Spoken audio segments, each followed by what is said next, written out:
Where the wild things are. In a quaint little house at the edge of a forest lived a young boy named Max. Max was a spirited and imaginative child, always seeking adventure and excitement in the world around him. His days were filled with laughter, games, and stories, but his heart longed for something else. One evening, after a particularly wild game of chase with his dog, Max found himself feeling restless. He gazed out of his window, watching the golden sun dip below the horizon, casting long shadows across his room. It was in this moment that Max's imagination took flight, and he dreamed of a faraway land where the wild things roam free. As the night unfolded, Max's room transformed into a realm of imagination. His bed became a sturdy sailboat, and he set sail across a vast ocean of his own creation. The waves were gentle, and the moon above illuminated his path like a guiding star. Max's heart raced with excitement as he sailed on, his eyes fixed on the horizon. After what seems like an eternity, Max's boat finally reached the shores of a mysterious island. The land was untamed, covered in thick forests and towering cliffs. Strange and wondrous creatures lurked in the shadows, their eyes gleaming with curiosity. Max's heart pounded with a mixture of fear and wonder, but he refused to back down. Stepping onto the island, Max realized that he was no longer in control of his adventure. The island seemed to have a life of its own, responding to his very thought and feeling.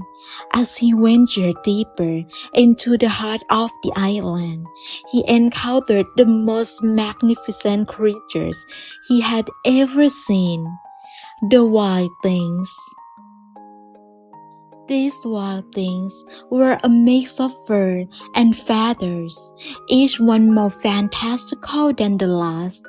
Their roars echoed through the forest, blending the rustling leaves and the distant sounds of the sea.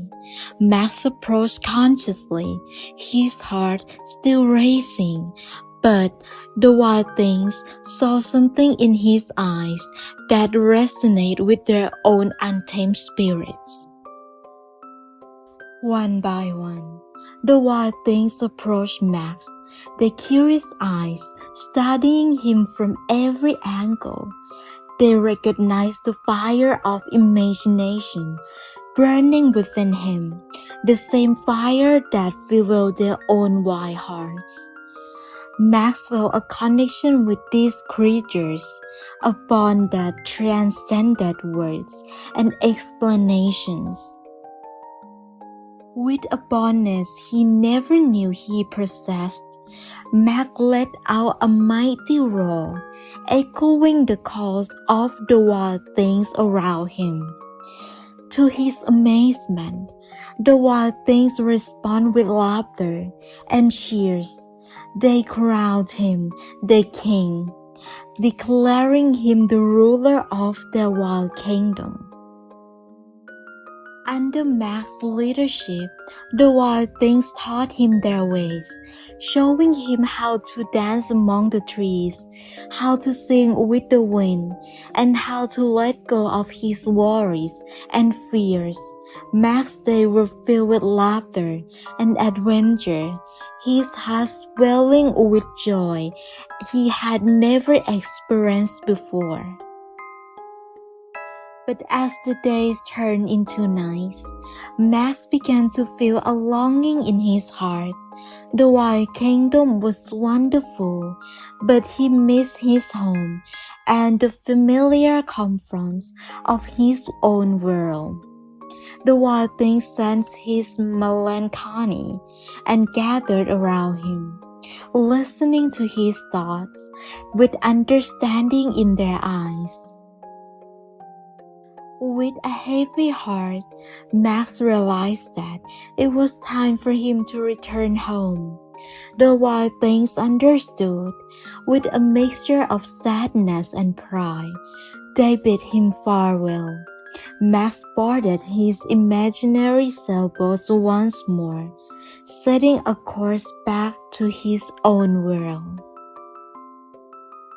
As the first light of dawn broke through the clouds, Max's sailboat gently glided back to his bedroom. The transformation was complete. His room was once again just a room, and the wild things were memories etched in his heart. Max climbed into his bed, feeling a sense of contentment he had never known before. And so, Max drifted off to sleep, his dreams filled with the echoes of laughter, the rustling of leaves, and the wild things that had become his friends. As he slumbered, a small smile played on his lips, a testament to the magical journey he had undertaken. In the morning, Max awoke with a new sense of wonder and appreciation for the world around him. He knew that his adventures were not confined to the pages of a book or the depth of his imagination. They were everywhere, waiting to be discovered. And so, Max embarked on each new day with a heart full of curiosity and a spirit that was truly wild at heart.